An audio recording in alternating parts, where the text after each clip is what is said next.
안녕하십니까. 매일 아침 조간신문의 주요 기사를 딱딱 풀어서 해석해 드리는 조간 딱풀 1월 9일 화요일에 인사드립니다. 자, 민주당 대표 이재명 피습 사건으로 인해서 병실에 일주일째 입원해 있죠. 언제 퇴원할지 모르는 상황인데 이렇게 되니 이재명과 관련된 이재명의 재판이 줄줄이 연기가 되고 있습니다. 원래 어제 위정교사 사건 첫 재판이 예정되어 있었는데 22일로 미뤄졌고, 오늘은 대장동 관련 재판이 있는데 이것이 추후 재판 일정 지정 이렇게 됐습니다. 언제 할지 날짜도 못 잡았다는 이야기죠. 자, 이 상황에서 또다시 그 재판이 연기될 수 있는 변수가 하나 발생했습니다. 선거법 재판인데 격주 금요일 날 재판 받는 거죠. 그런데 이 선거법 재판을 담당하는 부장판사가 갑자기 사표를 내버렸습니다. 자, 조선일보 사임면 기사입니다. 이재명 선거법 재판 담당 부장판사 사표. 4월 총선 전 1심 판결 어려울 듯. 그리고 대장동 관련 부장판사도 사직서. 자, 서울중앙지법 형사 34부입니다. 강규태 부장판사가 다음 달 법관 정기 인사를 앞두고 사표를 냈는데, 강규태 부장판사는 2022년 9월에 이 대표가 공직선거법 위반 혐의로 기소된 사건의 재판장을 맡아서 그동안 심리를 진행해 왔습니다. 그런데 계속 놓쳤죠. 원래 선거법 재판은 1심이 6개월 만에 끝나도록 강제로 규정하고 있습니다. 그런데 그것을 판사가 이행하지 않아도 처벌하는 규정이 없는 거죠. 강제로 해놓고는 처벌하는 규정은 없습니다. 1심 재판, 2심 재판 3개월, 1심 재판 6개월, 2심 재판 3개월, 대법원 3개월 이렇게 해서 1년 안에 선거법은 신속히 재판을 마치도록 되어 있는데, 이 말씀드린 대로 9월에 작년 9월에 재작년 9월이죠. 이제 2022년 재작년 9월에 이 기소가 됐는데 이거를 지금까지 뭉개고 있습니다. 이재명은 대통령 선거 당시 자신이 성남시장 시절 대장동 개발 핵심 실무자였던 고 김문기 씨를 몰랐다. 이 허위사실 공표, 그리고 백현동 용도 상향 조정을 박근혜 정부 국토부의 압력 때문이었다. 이 거짓말. 이 두 건으로 선거법 위반 사건 재판을 받고 있는데, 법조계에서는 강규태 부장판사의 사직으로 이재명의 선거법 사건 선고가 더 지연될 것이라는 전망이 나온다. 이 선거법 위반 사건은 1심을 6개월 내에 끝내도록 법에 규정하고 있지만 이재명 사건은 기소된 지 16개월 된데 아직 결론도 내지 않고 본인이 사표를 내고 나가버리는 겁니다. 재판부는 작년 말까지 이재명의 허위사실 공표 혐의 2건 중에 1건 심리를 겨우 마친 상태다. 이렇게 질질 끄다가 나가버린 거죠. 그리고 강규태 부장판사와 함께 형사 34부에서 이재명 선거법 사건을 심리하던 배석판사 2명도 다음 달에 인사이동이 있습니다. 자, 그래서 이 사건 재판부 전원이 바뀔 가능성이 있다. 재판부가 교체될 경우 기록 검토 여기에만 또 상당한 시간이 걸려서 4월 총선 전에 선고가 나오기는 어려울 것으로 보인다. 대장동 관련 사건을 심리 중인 또 다른 판사, 서울중앙지법 김상일 형사 1단독 부장판사도 사표를 냈는데, 김상일 부장판사는 그동안 화천대유 대주주 김만배 씨가 대장동 사업으로 얻은 범죄 수익을 은닉한 사건이 있었죠. 그 사건 유동규 전 성남도시개발공사 본부장 등이 위례신도시개발 특혜 혐의로 추가 기소된 사건 등을 심리하고 있었는데, 김상일 판사도 사표를 냈습니다. 자, 이 문제는 강규태 이 재판을 계속 끌다가 폭탄을 넘겨버리고 그냥 그 옷을 벗어버렸습니다. 이 재판 지연 때문에 이 강규태 부장판사는 재판 지연 때문에 시민단체로부터 고발까지 당한 상황인데, 뭐 일부에서는 정치적인 성향을 많이 의심을 합니다. 전남 해남 출신인데 좌파 그 연구단체인 우리법연구회 소속이다. 이런 그 말도 나오지만 뭐 확인은 안 되고 있지만은 그런 말이 나올 정도로 과거의 판례 같은 것을 봐도 상당히 좌파 성향이었다. 이런 이 분석들이 있습니다. 이 재판관들이 폭탄 넘기기를 하다가, 그러니까 이재명의 모든 사건에 대해서 1심을 가장 선고하는 판사가 나오면은 이 개딸을 비롯해서 이재명의 극성 지지층에게 집중 공격을 받겠죠. 그래서 막 폭탄 돌리기를 하고 자기는 선거 안 하고 이런 분위기가 있다고 하는데 그러다가 아예 그냥 더 이상 끌기도 하고 그래서인지 어쨌든 사표를 내버렸습니다. 미스터리한 일이 지금 벌어진 것이죠. 어떤 연유로 사표를 냈는지 이 부분도 차츰 밝혀질지 모르겠지만은 결과적으로 이재명은 이 선거법 재판 가장 이재명의 아킬레스건이 될 수 있는 민주당에도 엄청난 타격이 되죠. 이게 100만 원 이상이 나오면은 민주당은 434억 원 국고 보조금 대선 때 받은 거 토해내야 됩니다. 자, 그런데 그 담당 부장판사가 사표를 내고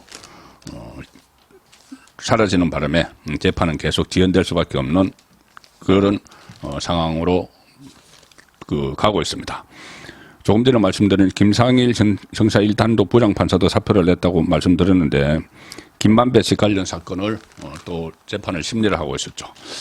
자, 근데 김만배 씨는 지금 최근에 소식이 좀 뜸하지만은 대선 공작 사건, 김만배발 대선 공작 사건 수사도 지금 꾸준히 진행이 되고 있습니다.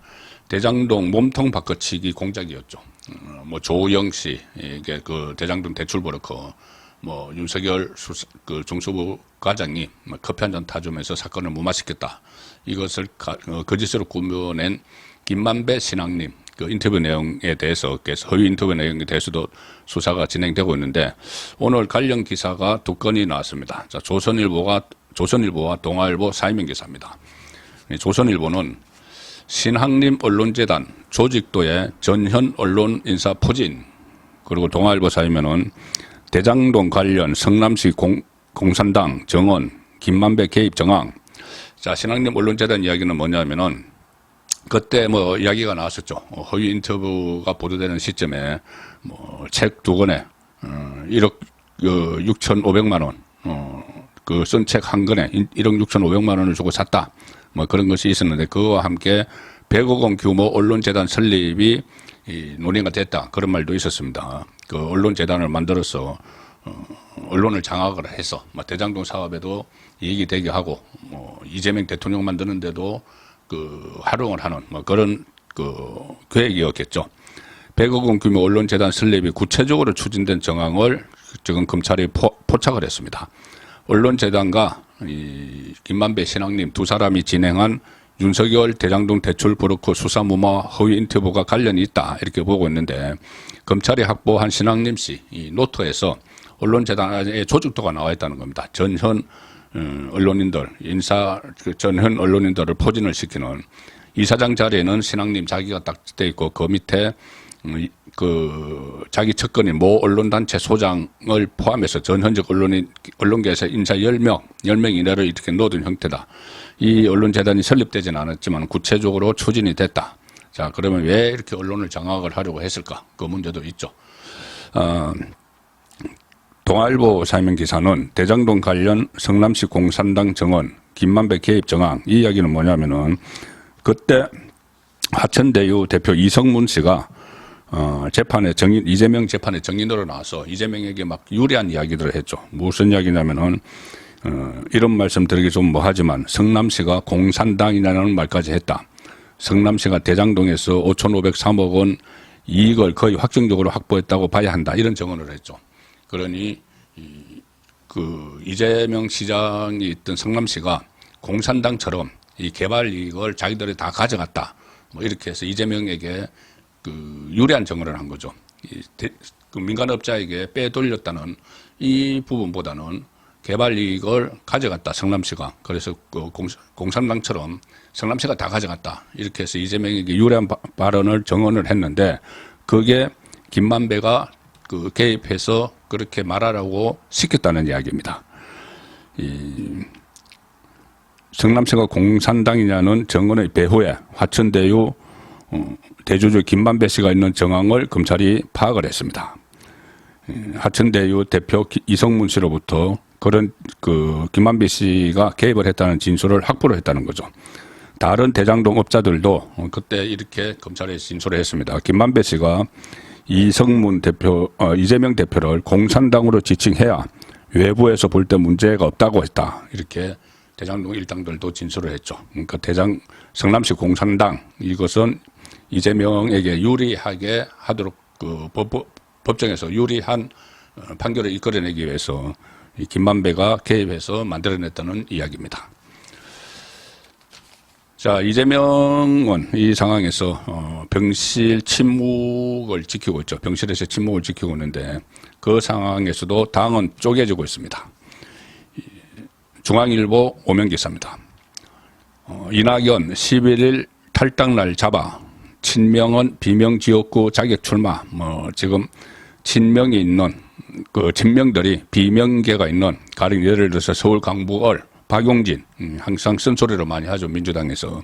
박용진 있는데 친명 정봉주 전 의원이 출마한다 이런 이야기고 이낙연은 모레입니다. 11일 탈당하겠다. 이 날짜를 잡았는데 이낙연이 이 상황에서 본인이 탈당을 예고한 상황에서 이재명에게 직격탄을 날리면서 폭탄 발언을 하나 했습니다. 자, 뭐냐 하면은 이재명 당이 돼버린 민주당은 국회의원 둘 중에 한 명은 전과자다. 둘 중 한 명은 전과자다. 이런 폭탄 발언을 했는데 울산방송과 어제 울산방송에 인터뷰를 했는데 이렇게 이야기했습니다. 민주당 전체 의원 167명 중에 167명 중에 68명이면 44%가 되는데 이 44%가 전과자다. 이렇게 이야기합니다. 이 민주당의 문제점을 묻는 질문에 답을 한 건데 이재명도 포함되죠. 전과 사범 그렇게 돼 있죠.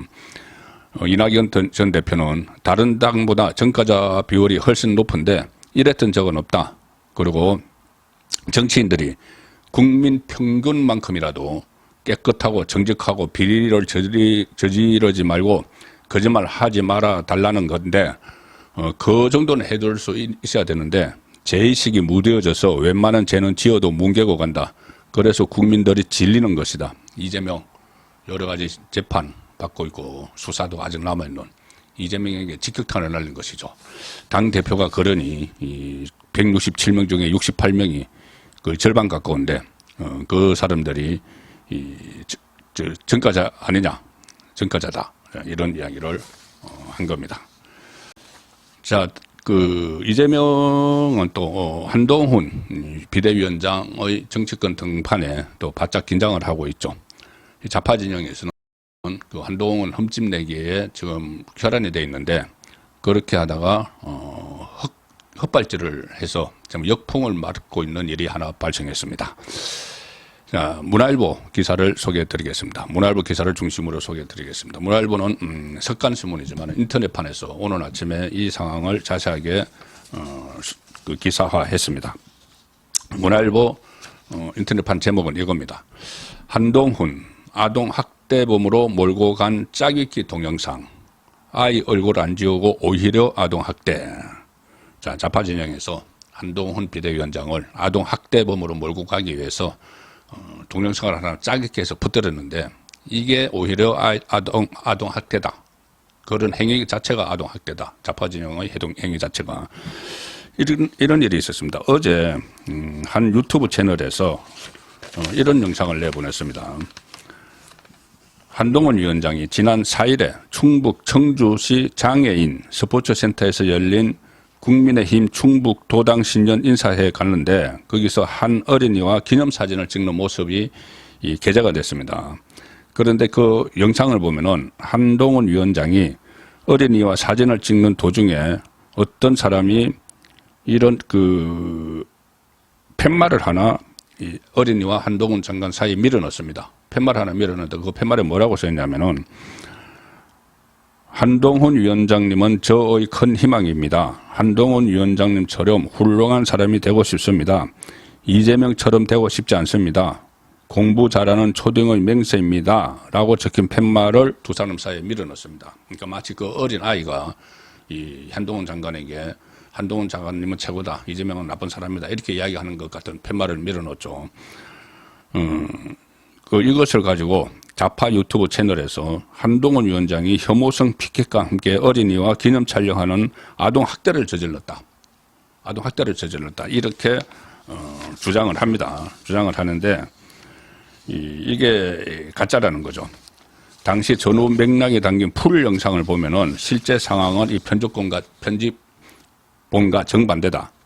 자, 유튜브 한쪽에서 찍어 올린 영상을 보면은 이 문제의 피켓은 맨 처음 아이가 들고 나타납니다. 아이가 들고 나타납니다. 그런데 한동훈 위원장은 아이가 들고 팻말에 문구를 확인하더니 이거는 아니다 싶은 거죠. 그래서 옆에 배석자에게 해당 한마디 건네고, 그러니까 이거는 아닌 것 같다고 이 해당 팻말을 들지 않고 자기가 허벅지 위에 올려둡니다. 올려두고 아이와 사진을 찍습니다. 이거는 보이지 않게. 그리고 아이에게서 휴대전화를 건네받은 뒤 어깨에 손을 두르고 기념사진을 찍으려고 하는데, 그런데 옆에 있는 다른 사람이 또 팻말을 무릎 위에 두고 있던 팻말을 도로 들어서 두 사람 사이에 밀어 넣었습니다. 그러니까 한동훈 장관은 아이 어깨에 두른 왼손으로 팻말 끄트머리를 잡고는 카메라 프레임 밖으로 다시 나가도록 밀어냅니다. 한 사람이 그걸 안으로 밀어 넣으려고 하니까 밀어냅니다. 그리고 한동훈 위원장은 촬영을 마친 뒤에 아이가 다시 팻말을 건네려고 합니다. 그러니까 그 내용을 다시 읽어보고는 고개를 절레절레 젓고는 팻말을 돌려주면서 상황이 마무리됐습니다. 그러니까 누군가가 이 팻말을 해서 뭐 영상에 막 찍히도록 하려고 했는데 한동훈 장관이 안 넘어간 거죠. 한동훈 위원장이 안 넘어가고 고개를 절레절레 젓고 이것은 뭐 아이가 한 짓이 아니다. 누군가 시켰다. 뭐 이렇게 생각을 했겠죠. 자, 그래서 국민의힘은 이 영상을 조작된 가짜뉴스로 규정하고 법적 대응에 나서기로 했는데, 국민의힘 미디어 법률단은 보도자료를 냈습니다. 이렇게 씁니다. 한동훈 위원장에 대해 한동훈 아동학대 현장을 즐겼다는 악의적인 가짜뉴스를 조작 유포한 유튜브 채널, 박기열TV, 정치10단 등과 이를 유포한 행위자들에 대해 강력한 법정 대응에 나서겠다. 이들과 함께 해당 가짜뉴스를 유포한 딴지일보, 클리앙, FM코리아, DC인사이더, 뽐뿌, 이싸 등의 관련 글 게시자들을 정보통신망 이용 등 법률에 따른 허위사실 유포 명예훼손 혐의로 고발할 계획이다. 이렇게 밝혔는데, 미디어 법률단, 국민의힘 미디어 법률단이 이렇게 이야기합니다. 정치 공세 의도로 아동의 얼굴을 그대로 공개하는 등 아동 인권을 중대하게 침해한 혐의에 대해서 아동의 정신건강 및 발달에 해를 끼치는 정서적 학대 행위를 금지한 아동금지법 위반 책임을 묻기로 했다. 자, 짜깁기 동영상으로 한동훈을 아동학대범으로 몰고 가려다가 지금 진실이 드러난 순간입니다. 자, 마지막 소개해 드릴 기사도 한동훈 효과입니다. 자, 조선일보 정치면 기사입니다.